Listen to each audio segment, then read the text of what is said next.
पिछले 2 साल से जो वर्ड हर जगह छाया हुआ है वो है एआई। It's everywhere. एआई के नाम पे ना स्मार्टफोन कंपनियां स्मार्टफोन्स बेच रही हैं, अपने कार्स में एआई इंटीग्रेट हो रहा है, कंपनीज अपने अपने नए नए एआई लैंग्वेज मॉडल्स को डेवलप कर रही है, उनको लेके आ रही है। ओपन एआई का ChatGPT 4 है, आप जानते हो, गूगल का जेमिनाई है, माइक्रोसॉफ्ट का को-पायलट है। ये आपके और हमारे सारे काम आजकल कर रहे हैं। एंड गूगल जैसी बड़ी फर्म भी मतलब एआई के जो एडवांसमेंट है ना उनको डील नहीं कर पा रही। यार आपने देखा बार्ड के साथ कितने इशू हुए, जेमिनाई के साथ भी। आप देखोगे इनिशियल डेज में यार इतना पावरफुल एंड एफिशिएंट हो गया है कि एक डर ये भी आ रहा है इंडस्ट्री में कि आगे चल के लाखों जॉब्स खत्म कर सकता है एआई। एंड ये कंसर्न एकदम सही है। एक्सपर्ट्स ये कह रहे हैं कि भाई अब 2 एराज होंगे, एक प्री एआई एरा एंड एक पोस्ट एआई एरा, जो बिल्कुल अलग होने वाला है। सो एआई आगे चल के कितना पावरफुल होगा, किन किन जॉब्स को ये खत्म कर सकता है, कैसे वर्कफोर्स आगे चेंज हो जाएगी, आप कैसे एआई में खुद को ट्रेन कर सकते हैं, इससे कितना फायदा उठा सकते हैं, इन्हीं सब चीजों पे बात करते हैं आज साइबरनेटिक्स को फाउंडर निशांत राजावत से। Hi Nishant, welcome to out of the box. कैसे हैं आप? Hi, yes. Nice to see you. I'm very well. How are you? मैं बढ़िया हूँ। क्या चल रहा है आजकल? Oh, that's a very broad question. आजकल वैसे सबसे ज़्यादा यास तो if you read the newspaper, you open the newspaper, the first thing you see is like first page AI, second page AI, third page AI. Fine Nishant, जो लोग jobs में है वो एक बड़ी प्रॉब्लम इस वक्त फेस कर रहे हैं कि आगे उनके साथ क्या होगा। अभी इनिशियल डेज में ही एआई उनके ना आधे से ज़्यादा काम खुद कर रहा है। आपने भी कहा कि जॉब्स एम्प्लॉयमेंट से हम क्या समझते हैं, understanding of jobs and employment, ये सब कुछ बदल जाएगा अगले कुछ वक्त में।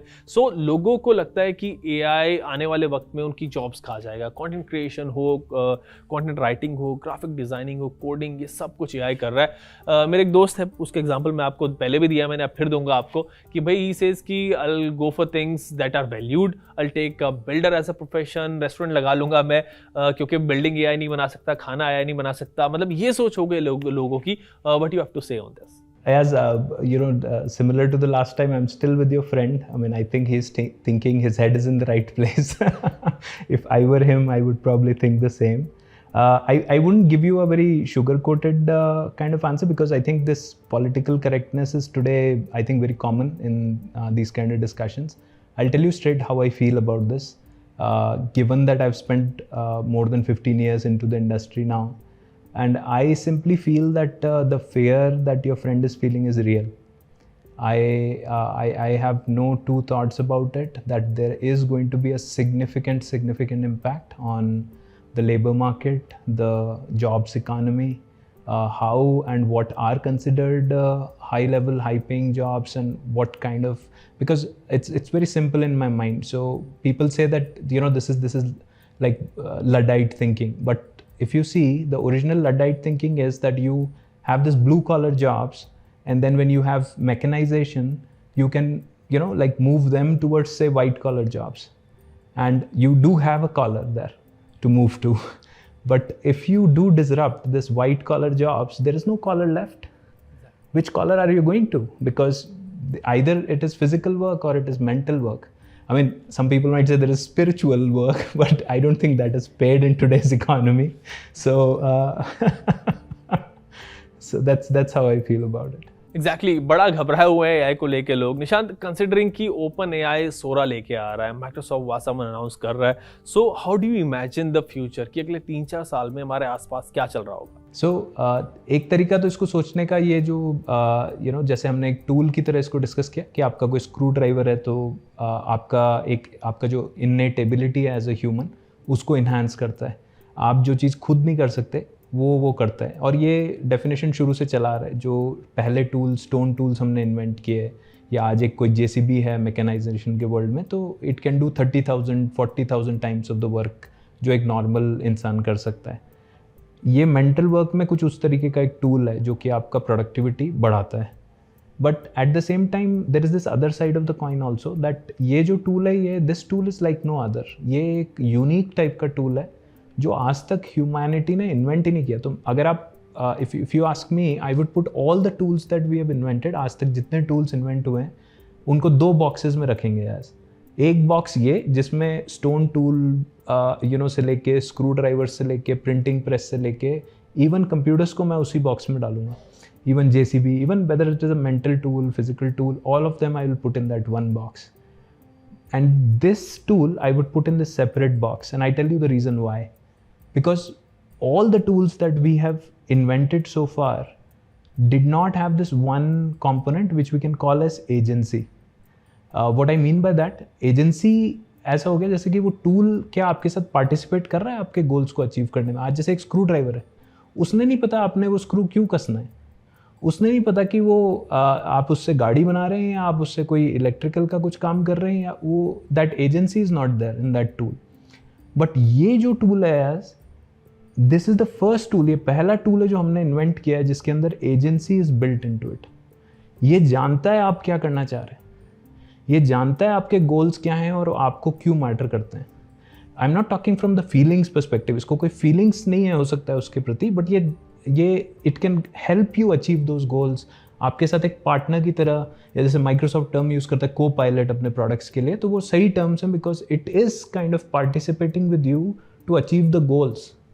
तो it has no longer remained a tool, you know. ये सिर्फ एक टूल नहीं है, ये कुछ एक नया you know like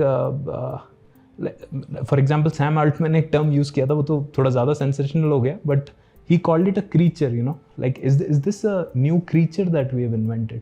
So it's not a tool anymore, it's something plus plus. We don't have a proper name for it. Some people call it कि agents हैं, some people are calling it कि co-pilots हैं.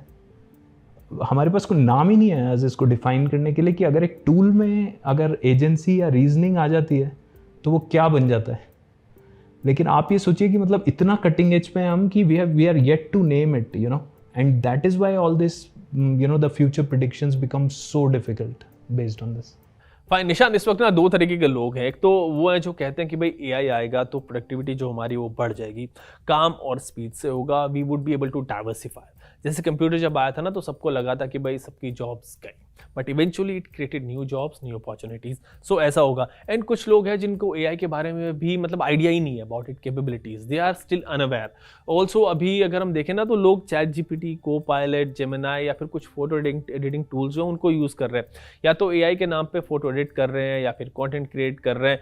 Coding मतलब जो हो रही है वो भी हो रही है, जस्ट बेसिक हो रही है, काम ही कर रहे हैं. इवन एआई फर्म्स भी चैट जीपीटी या फिर सोरा जैसे टूल्स ही लेके आए हैं अभी. सो क्या अभी एआई की पूरी पोटेंशियल का आइडिया लोगों को नहीं है? इवन फर्म्स भी अभी ऐसे टूल्स नहीं लेके आ सकी जिससे मतलब समझ आ सके कि what is the potential of AI, मतलब रियल पोटेंशियल ऑफ एआई.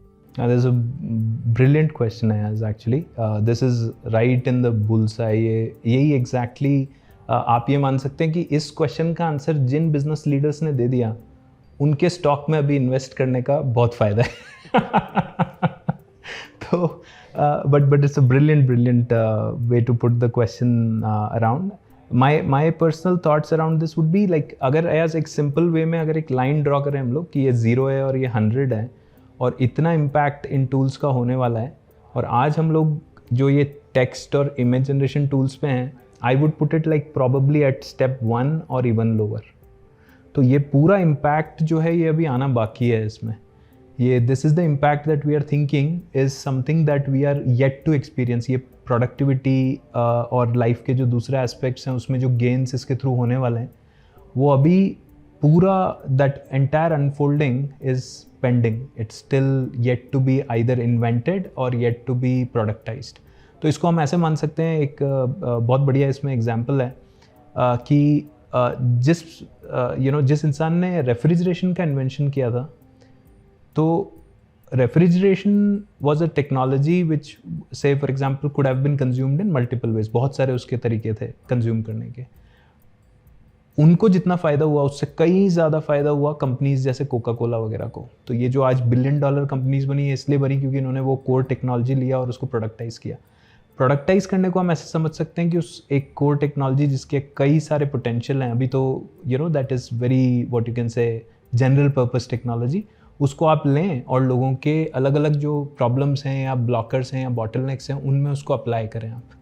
तो ये रेवोल्यूशन जब आएगा यार, तब हमें इसके अलग अलग इम्पैक्ट देखने को मिलेंगे. फॉर एग्जांपल, सबसे जो लोएस्ट रंग इसका इम्पैक्ट था वो ऐसा था कि भाई कोई चैट असिस्टेंट मिल जाए, कस्टमर सपोर्ट के लिए असिस्टेंट मिल जाए, या मेरे को कोई इलस्ट्रेशन या इमेज ड्रॉ करना है तो किसी को हायर न करके एक बेसिक उसका वर्जन मुझे मिल जाए. तो ये सब ऑलरेडी अभी एक अच्छे लेवल पे there are many players into this. Next level पे वीडियोस वगैरह आ रहे हैं. अब इसको आप एक if you put it in this bubble you can understand it कि जनरेटिव AI वाला एप्लीकेशन है कि you can generate media through it, whether it is text, image, video, 3D, an number of things, music. So this is one category of products and most of these you would see are single shot. मतलब आप एक prompt इसको देंगे कि भाई मुझे ये generate करना है, वो जनरेट करेगा. Now the next wave of products which is going to come, we are calling them as agents. आज इसी तरीके के प्रोडक्ट्स हम लोग अपने डिस्प्लेज में भी बिल्ट इन कर रहे हैं. Agents are the next what you can say evolution. इसका जो नेक्स्ट एवोल्यूशन है लार्ज लैंग्वेज मॉडल टेक्नोलॉजी का, that is agents. So what happens in agents is that these are not like कि prompt and output. These are more like कि you set a goal कि मुझे ये achieve करना है और वो खुद figure out करता है कि उसके क्या steps हैं और वो आपको outcome देता है. And human beings care about outcome. आज जैसे आपने कोई image generate किया तो किसी purpose के लिए किया होगा, सिर्फ image generate करने के लिए तो किया नहीं होगा, unless you know even if your purpose could be entertainment, amusing yourself कि यार क्या बढ़िया technology, but there is some goal.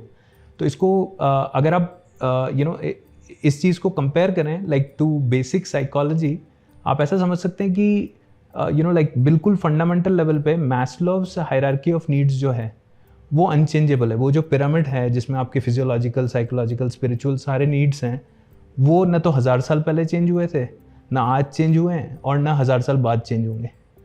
तो उन नीड्स को सेटिस्फाई करने के लिए अब इसके प्रोडक्ट्स इससे बनेंगे, इस टेक्नोलॉजी से, डिफरेंट लेवल और डिफरेंट कॉम्प्लेक्सिटी के आने वाले समय में.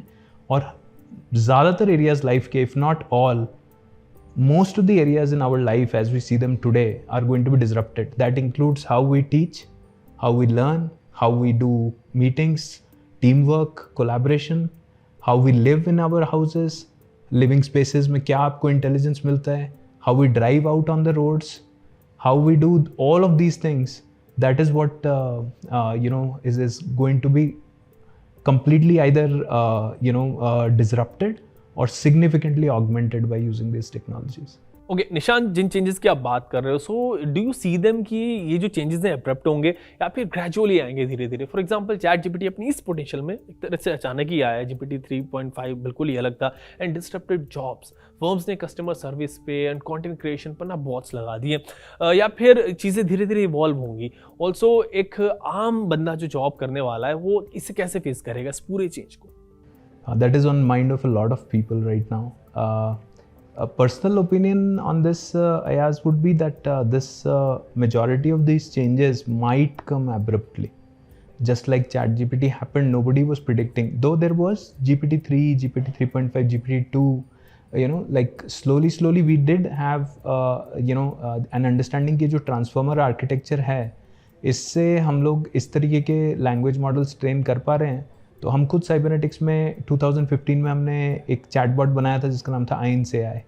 तो वो चैटबॉट को हमने बेसिक टेक्स्ट पे using at that time what ever was the popular architecture called LSTM. उस टाइम ट्रांसफॉर्मर्स उतना पॉपुलर नहीं थे, शायद उसी साल इन्वेंशन हुआ था ट्रांसफॉर्मर्स का. तो वो यूज़ करके हमने बनाया था, लेकिन वो बहुत यूज़फुल नहीं था यार. मतलब वो हमने ट्राई भी किया, काफ़ी सारे यूज़र्स को दिखाया और उन्होंने बोला कि भाई ये बहुत मैजिकल टेक्नोलॉजी तो है, लेकिन आज ये मेरे को उतना प्रोडक्टिविटी नहीं प्रोवाइड कर रहा है. तो एक्चुअली फिर वो धीरे धीरे करके उन्होंने ज़्यादा टोकन्स और ज़्यादा डेटा पे मॉडल्स को ट्रेन करना शुरू किया. आर्किटेक्चर तो मोर और लेस ज़्यादा चेंज नहीं हुआ है बहुत टाइम से. अभी आप ये बोल सकते हैं कि मिक्सचर ऑफ एक्सपर्ट्स आ गया है, but everything is based on transformer. Other architectures जो आए हैं अभी, जैसे KNs have come and so many other things have come, but they are not, Mamba is there and so on, but वो उतने successful नहीं हुए अभी तक. तो कोर टेक्नोलॉजी ग्रेजुअली मूव कर रहा है 2015 से, लेकिन उसका जो प्रोडक्टाइजेशन हुआ चैट जीपीटी में वो काफ़ी एब्रप्ट था, like you rightly said. That shook the world कि अच्छा ऐसा यूटिलिटी भी हो सकता है इसका.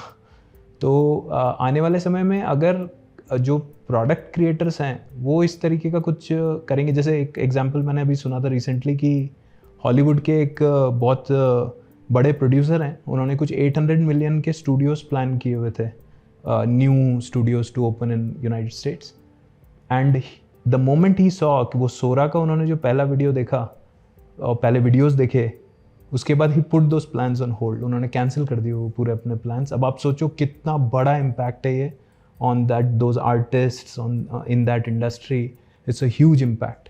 सो दैट इंडिकेट्स टू मी कि अगर उसी को एक्स्ट्रापोलेट करें थोड़ा, तो शायद अलग अलग इंडस्ट्रीज़ में क्लारना का क्या हुआ वो हमको पता है कि hundreds of if not thousands of customer service representatives were they lost their jobs when they started using GPT based technology for customer service.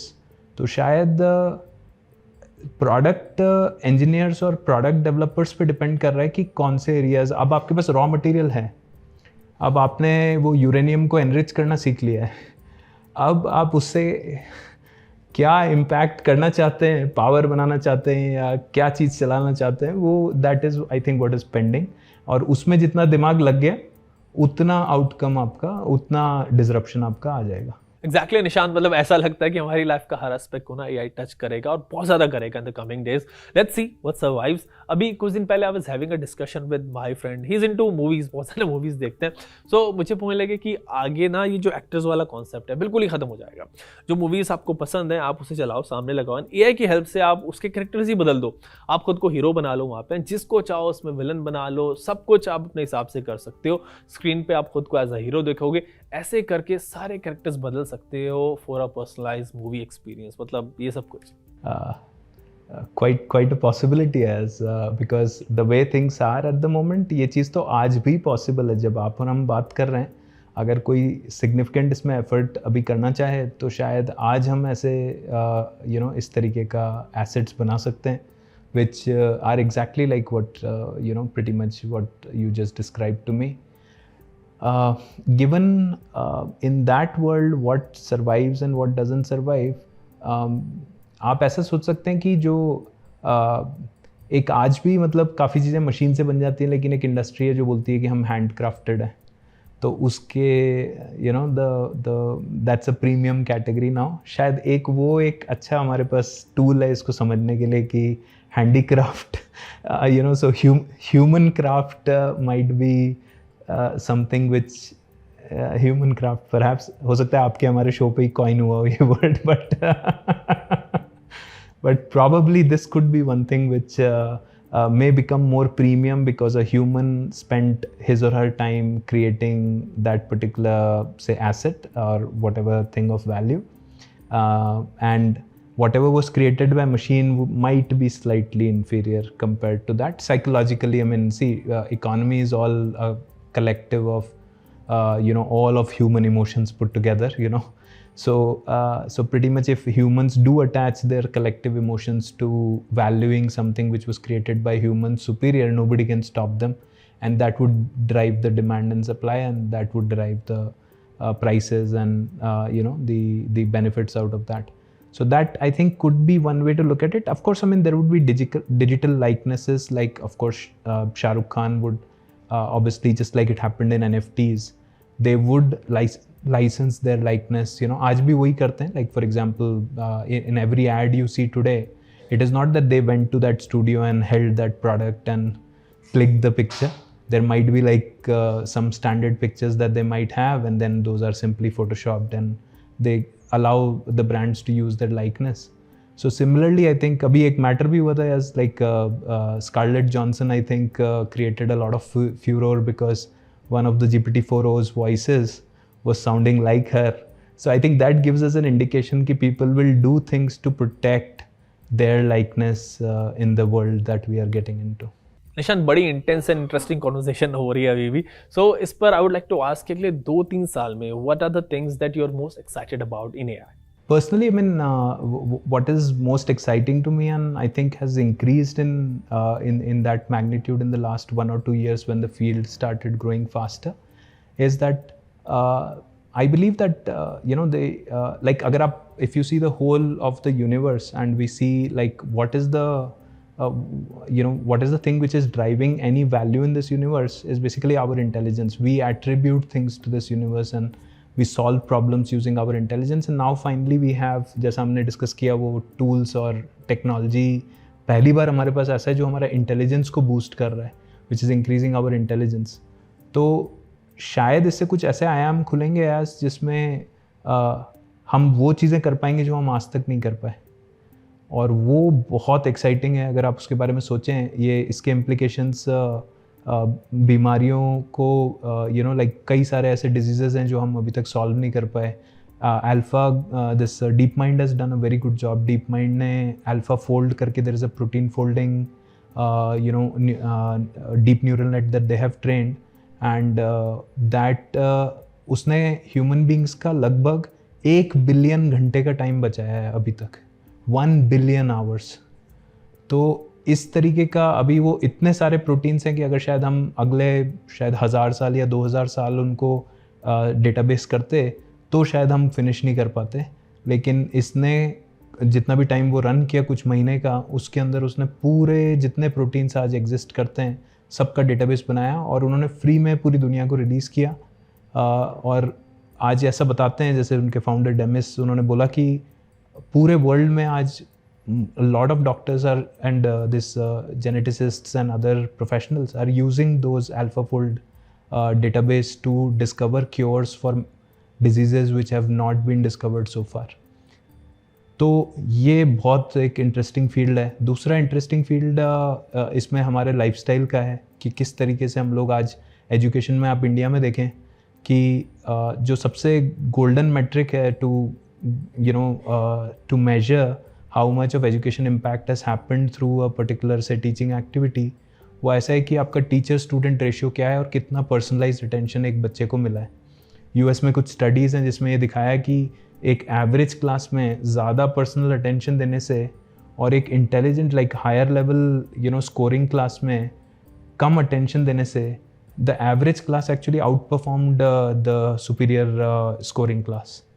तो ये बहुत ही आई ओपनर स्टडी था और ये इंडिया में तो बिल्कुल नहीं हो रहा है. आप देखें तो यहाँ पे teacher student ratio is like sometimes even above 50-1, which is extraordinarily high you know. So we need to fix that problem. But आज कैसे करें? आज क्या हम लाखों टीचर इमीडिएटली ट्रेन कर पाएंगे जो कि ये हर गांव में जाके ये वाला प्रॉब्लम सॉल्व करेंगे? तो that looks like a pipe dream you know at this moment. But if you see, using AI, we can actually give personalized tutoring to every single child out there and at scale and without incurring a huge amount of cost. Technology generally is deflationary. So ये cost effective scale up तरीका है to prepare the next generation of our country also. So and worldwide for that matter.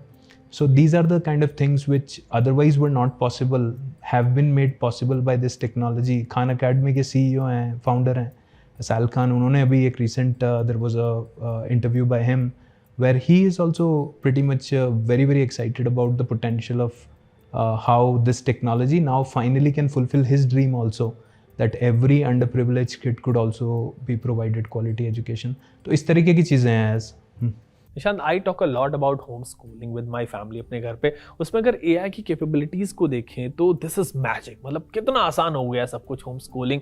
मतलब tough से tough concept जो भी है उसको भी आप आसानी से, जो पेरेंट्स है वो बच्चों को समझा सकते हैं, सिखा सकते हैं, खुद समझ सकते हैं. एंड घर पे बैठे बैठे यू हैव अ पर्सन, मतलब you will have a personal assistant जो आपको हेल्प करेगा, पर्सनल ट्यूटर रहेगा जो आपके बच्चों को पढ़ाएगा. Absolutely. In fact I don't know like जैसे हमारे घर में तो यूज़ होता है ये अभी भी. I have 2 daughters and काफ़ी सारे उनके जो एक problem many neighbors also told us कि यार इनके पूरे जो असाइनमेंट क्वेश्चंस वगैरह जो रहते हैं वो कैसे क्रिएट करें, वो कहाँ से लेके आएँ. तो all those things have now been automated. So वो सारी चीज़ें अब जो हैं वो किसी लार्ज लैंग्वेज मॉडल से या multi modal you know product से आप निकाल सकते हैं. और आप कोई ऐसा मैटर है जो आप बच्चों से बात करना चाहते हैं किसी बारे में, साइकोलॉजिकल कुछ है या कोई उनसे फ्रेंड से रिलेटेड है या इंटरपर्सनल रिलेशनशिप है, इवन उसमें as these kind of technologies are really helpful. I have seen personally.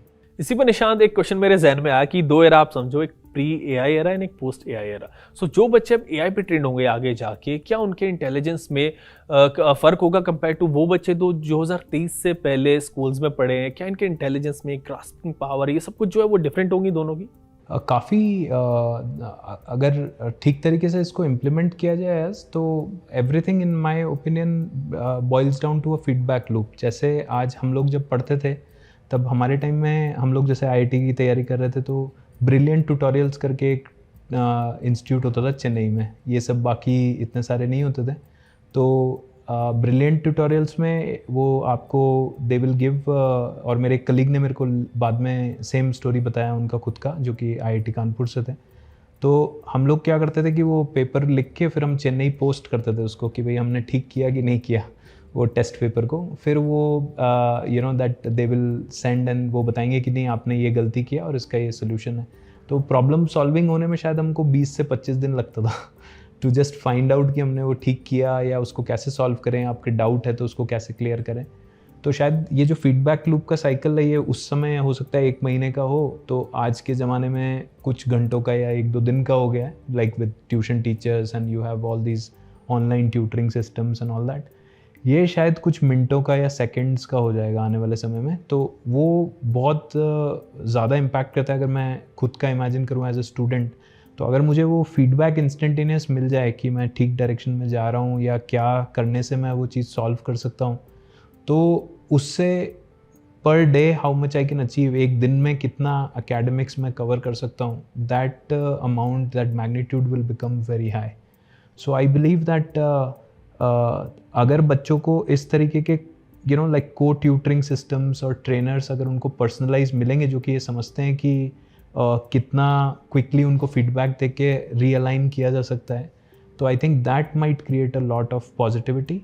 Another thing which I believe is the personalized angle of this education. जैसे my daughters, for example, so they love certain movies. My younger one loves Moana. There is a movie called Moana, and she loves those characters, and she's a big fan. Now, anything that I tell the large language model to teach her as Moana has a different impact than, for example, a boring textbook. So I guess they want to learn, like somebody loves football, for example, and if imagine if the likeness of say Cristiano Ronaldo is teaching them, say I don't know, like algebra is much more interesting to know from that football, like how much distance it covered, or fluid mechanics, or whatever, typical subjects can also be made very simple by using something much more interesting to teach them. या एक नया universe open कर रहा है यार निशांत, मतलब। लेकिन अगर हम IT फर्म्स को देखें, सॉफ्टवेयर फर्म्स को देखें ना, तो आई सी कि अभी भी वो AI को सही से इंप्लीमेंट करने में स्ट्रगल कर रहे हैं सारे के सारे। ऐसा मतलब क्यों हो रहा है? क्या उनका जो एग्जिस्टिंग सिस्टम है वो इसके लिए रेडी नहीं है? इनको ओवरहॉलिंग की ज़रूरत है पूरी तरीके से, और इसीलिए VC की जॉब्स पर अभी राइट नाउ इतना इम्पैक्ट नहीं है। जब ये AI इम्प्लीमेंटेशन सही से शुरू हो जाएगा तो जॉब्स पर इम्पैक्ट बहुत ज़्यादा आएगा। क्या ऐसा होगा? हाँ, मेरा मानना है इसमें ऐसा है कि जो मोनोलिथ्स, जो ये large very very large companies, like for example अभी recently Google is again in controversy based on those the AI summaries that they give above the chat. तो उसमें कुछ अभी उनके सिस्टम्स कुछ इस तरीके के, अभी इतना सारा उन्होंने प्रोग्रेस किया जेमिनाई में, again lot of good scientist are involve, engineers are involve there, but उसमें एक सवाल पूछा किसी ने कि भाई दिन में कितने पत्थर खाने चाहिए, तो वो आंसर करता है कि रोज़ दिन में मिनिमम 1 पत्थर तो खाना ही चाहिए, so Google has kind of been in a lot of controversy. There were many such examples actually. अगर आप चेक करेंगे तो आपको बहुत सारे ऐसे funny examples मिलेंगे. So there was a total fail in terms of deployment of that system. अब Google का बड़ा dilemma है, क्योंकि Google का सारा जो एक large part जो revenues का है वो ad driven है, और ऐड आप तब पढ़ सकते हैं, तब देख सकते हैं जब वो एक सर्च की तरह आपको दिखे और आप उस लिंक पे क्लिक करें। तो अब अगर गूगल ने जी आपको समरी बता दिया पूरा कि जो आप जानना चाह रहे हैं वो उसका आंसर ये है, तो आप क्यों लिंक्स पे जाएंगे और आप क्यों क्लिक करेंगे किसी भी लिंक को? तो उनका जो $100 of billion का रेवेन्यू है, that entire revenue is at stake at the moment, so they have to take very cautious calls. But if you see on the other hand, startups like Perplexity, who do not have that overhead ki we have to protect that moat, protect that revenue, they can take that call and they can figure out later how to monetize it. So I think many companies, including Google and to some extent I guess Meta and Amazon also invested billions of dollars training models, but still yet none of their systems, including Q or any other, have achieved significant success. So these people, I think, so this is I think that same innovator's dilemma happening again. Like what happens is the incumbents would always have their own set structure, rigid structures, and slowly they will be demolished. So I would be very surprised actually going forward if the next large set of companies come from this existing FANG or this existing group. I think this new wave requires new kind of companies which are AI companies from the scratch, and they are ground up developed, understanding that how the AI economy will be.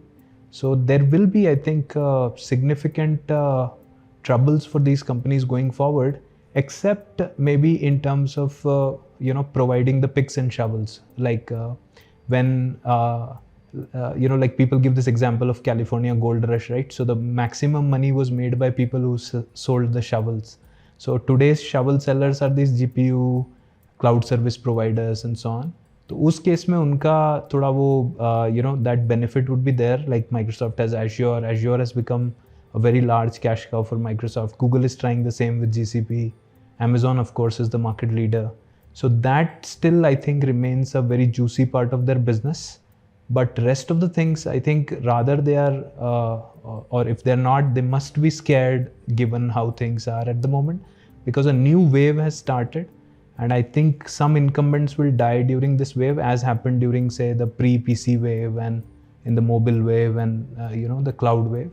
And new market leaders will emerge out of this. Nishant, एक चीज मेरे समझ नहीं आया कि Google यार क्यों इतना पीछे रह गया एआई में, क्यों कोप अप नहीं कर पाया। बार्ड को मतलब इतना जल्दबाजी में इन्होंने लॉन्च किया, उसमें इतने लूपहोल्स थे, इतनी दिक्कतें थी। अभी उसको रीब्रांड इन्होंने जेमिनाई कर दिया है, वो भी इतना इफेक्टिव नहीं है, उसमें भी इशूज है। GPT-4 या फिर इवन GPT 3.5 को अगर हम देखें तो वो ज़्यादा बेहतर है जेमिनाई से।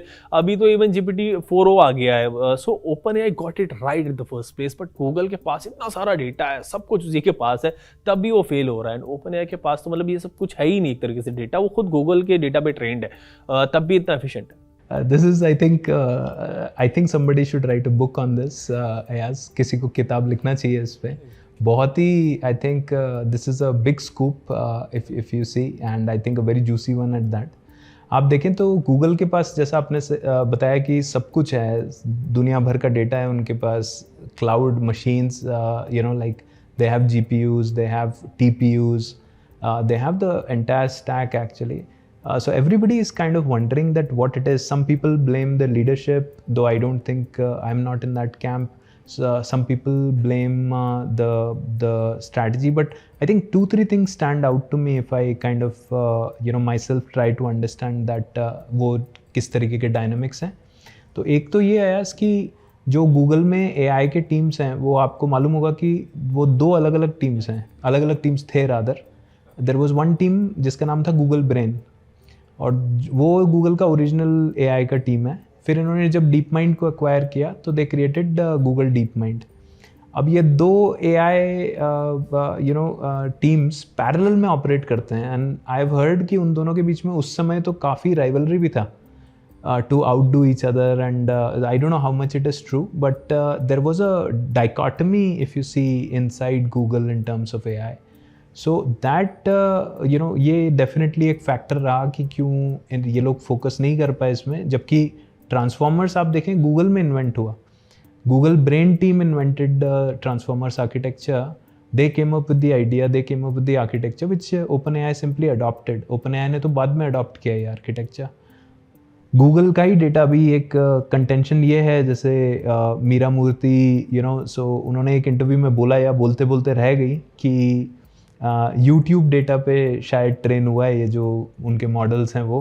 अब that is a grey area, so I think she stopped herself, और maybe people imagined that she was trying to say that, but definitely सबसे बढ़िया डेटा जो है वो गूगल के पास है इस मामले में।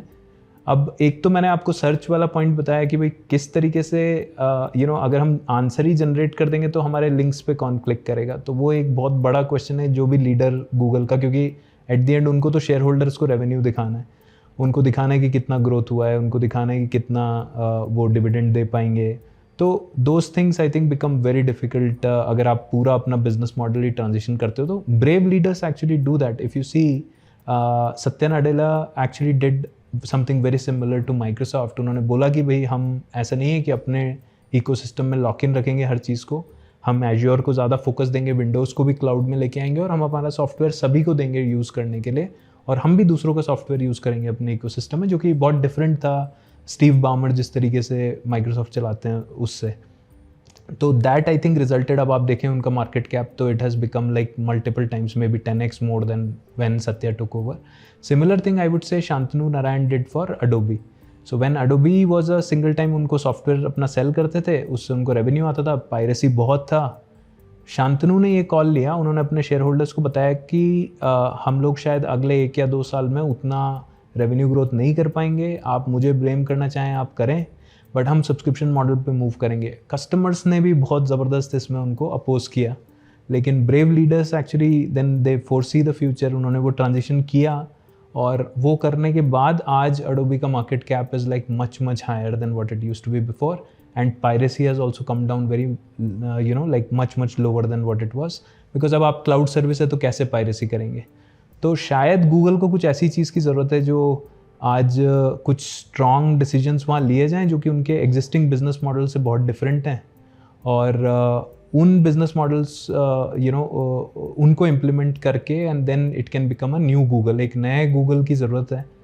पुराना गूगल जो है वो शायद इन ये जो जिन टाइम्स में हम लोग या तो आ चुके हैं या जाने वाले हैं इन द नेक्स्ट डेकेड, उसके लिए शायद it is a company which is teetering on obsolescence, शायद गूगल जैसा कंपनी, जो कि अगर मैं 5 साल पहले आपसे बोलता तो आप शायद यकीन नहीं करते, बट गूगल जैसा कंपनी आज एक ऑब्सोलीट होने के डेंजर को फेस कर रहा है, specially with their core businesses. Exactly, even I think Google काफ़ी पीछे रह गया and it will cost Google a lot. Nishan, AI में अब नेक्स्ट रिवॉल्यूशन की बात अगर करें तो it would be artificial general intelligence. So AGI से अभी हम कितना दूर हैं? जब हिंटन ने गूगल से रिजाइन किया था तब उन्होंने भी कहा था कि एजीआई को लेकर काफ़ी कंसर्न उन्होंने जाहिर की थी कि it can destroy humanity. So AGI तक पहुंचने में कितना वक्त लगेगा अभी? AGI is a very controversial topic as at the moment in the world. Everybody has different opinion actually. So जो सबसे इसमें मज़ेदार बात है वो ये as कि आज से जस्ट 2 या 3 साल पहले ये सर्वेस एक्चुअली हर साल ऐसे सर्वेज होते थे जिसमें आप ये प्रिडिक्ट करते थे, पूरे वर्ल्ड के जो सबसे रिनाउंड PhD और साइंटिस्ट्स हैं वो ये प्रिडिक्ट करते थे कि भाई जनरल इंटेलिजेंस कब आने वाला है। तो उसका जो सबसे एग्रेसिव प्रिडिक्शंस होते थे वो कुछ 2049, 50 इस तरीके के होते थे। आज वो प्रिडिक्शंस ऐसे होंगे कि अगले 12 महीने में आने वाला है, अगले 24 महीने में आने वाला है। तो कई सालों से उसमें कोई चेंज नहीं हुआ था। ये अभी रिसेंट फिनोमेना है कि हम ऐसा बात करने लगे हैं कि we are close to artificial general intelligence. या GPT-4 जब आ रहा था ना तब ओपन एआई ने आई थिंक ये बोला था, सैम ऑल्टमैन ने, कि GPT-5 would be based on AGI। Yes और वो बोलने की वजह से इतना वो हाइप हुआ है आज कि वो बेचारे डर गए, उन्होंने अपने नए मॉडल का नाम 4O रखा, 5 नहीं रखा, क्योंकि उनको मालूम है कि 5 पे तो expectations are very high. That is true. I believe शायद इस वक्त जो हम लोग देख रहे हैं, जो ये पूरा on the online and in the public communication, what we are seeing right now is more of a like it ये help करता है AI companies को, especially जो लोग foundational models बना रहे हैं, कि वो इस टेक्नोलॉजी का थोड़ा हाइप अपना बना के रखें। तो इसलिए I think it is in their favour अगर वो इसमें फियर मॉन्गरिंग करते हैं, अगर वो बोलते हैं कि भाई इससे पूरा like there is a danger to the world और इसमें सेनेट बैठना चाहिए और इसमें लॉज बनने चाहिए, तो हम लोग ऐसे सोचते हैं शायद प्राइमा फेसी की बहुत अच्छी बात है कि मतलब बहुत अच्छा बेनिफिशियल चीज़ ये लोग सोसाइटी के लिए बोल रहे हैं, जो कि माइट बी ट्रू, बट उसके अलावा there is I think there is a significant vested interest also there, because you do want to create a lot of hype to drive investment around the technology. So that might also be at play there, where we may not be, हम लोग उतना पास नहीं होंगे शायद artificial general intelligence के अभी, because in essence हमने जो किया है एज जितना, अगर मैं इसको बहुत सिंपल वर्ड्स में बोलूँ तो आपने एक जिप फाइल बनाया है पूरे इंटरनेट का। तो इंटरनेट पे आज तक हमने जितना डेटा क्रिएट किया उसको आपने एक पर्टिकुलर कंप्रेशन एल्गोरिदम यूज़ करके आपने एक जिप फाइल बनाया। अब ये जो जिप फाइल है इसमें उसके ज़्यादातर पैटर्न्स हैं, I am using the word कि not all but most of the patterns are there. That is why वो हेल्यूसिनेट करता है, कई बार गलत आंसर्स देता है, कई बार उसके पास कुछ जानकारी नहीं होता, क्योंकि सारे पैटर्न्स नहीं है, ज़्यादातर पैटर्न्स हैं. तो अब ये जो जिप फाइल है, इसके अंदर चूंकि ज़्यादातर ह्यूमैनिटी के थॉट के पैटर्न्स हैं. आपने कहीं तो बात किया होगा कि भाई कार के सामने अगर कोई ऑब्जेक्ट आ जाए तो आप टर्न ले लें, तो वो उसको यूज़ करके वो आउटपुट दे पाता है. अब ये सिंपलिस्टिक व्यू हो गया कि भाई एक्चुअली चल क्या रहा है. बट उसके साथ में आपने ये भी देखना है कि ठीक है जिप फाइल, और इसके पास ये कैपेबिलिटी है कि एक एवरेज आउट मेरे को रिस्पॉन्स देता है चीज़ों का. जैसे टेम्परेचर करके एक पैरामीटर होता है, आप ज़्यादा कर दें तो वो ज़्यादा क्रिएटिव हो जाता है, आप कम कर दें तो कम क्रिएटिव हो जाता है, ज़्यादा फैक्चुअल हो जाता है. तो पर इसको यूज़ करने के बहुत सारे तरीके हैं, क्योंकि हमारे पास इस तरीके का भी कोई सिस्टम था नहीं अभी. लेकिन AGI एक बहुत अलग चीज़ है. AGI is basically like one of the professors who who's very renowned and currently is chief scientist at Meta, Professor Yann LeCun. So he says that जैसे एक बच्चा सीखता है अपने environment से, या कोई भी आप animal भी देखें तो that any baby how they learn from the environment, वो चीज़ आज किसी भी large language model में नहीं है. इसको आइडिया ही नहीं है कि क्या एक environment या एक life क्या चीज़ है, किस तरीके से हम एज ह्यूमन अपने एनवायरनमेंट से इंटरेक्ट करते हैं. उसने कुछ पढ़ा है इसके बारे में, क्योंकि इंटरनेट पे इसका जिक्र होगा कई जगह पे, बट उसको खुद की समझ या एक्सपीरियंस नहीं है इस मामले में. तो अभी उन चीज़ों पे एक्सपेरिमेंट चल रहा है. बहुत सारे कंपनीज़ हैं, कुछ कंपनीज़ में OpenAI ने खुद ने इन्वेस्ट किया हुआ है. तो there is work going on at that side. But general intelligence शायद ग्राउंडिंग के बिना एज आना बहुत मुश्किल है. मतलब अगर वो एक ऐसा AI आप बनाएं, एक ऐसा आर्किटेक्चर बनाएं जो कि वर्ल्ड में उस तरीके से सीखे जो जैसे एक बेबी सीखता है, और वैसे हमारे वर्ल्ड से इंटरेक्ट करे, तो शायद उसको वो कॉमन सेंस बने कि वो एक जनरल इंटेलिजेंस की तरफ इवॉल्व हो पाए. और वो रिसर्च वर्क आज वहाँ है जहाँ पे ये GPT या लार्ज लैंग्वेज मॉडल्स थे आज से 10 साल पहले. तो होना है या नहीं होना है, होना है. It is inevitable. क्या अगले 2-3 साल में हम देख रहे हैं कि we can reach to general intelligence? In my opinion very very difficult. या thanks Nishant for this insightful conversation. AI से रिलेटेड ऑलमोस्ट हर एस्पेक्ट हमने टच किया, दो काफ़ी कुछ अभी भी है जो रह गया, लाइक AGI पर कुछ क्वेश्चंस अभी भी मेरे माइंड में है, एंड फॉर डीप फेक्स तो है ही, उस पर बहुत कुछ आपसे बात करनी है, लेकिन इस पर नेक्स्ट टाइम आपसे बात करूंगा. आज के लिए इतना ही रखते हैं इसमें. Thanks a lot. Always good talk to you. As very very good discussion.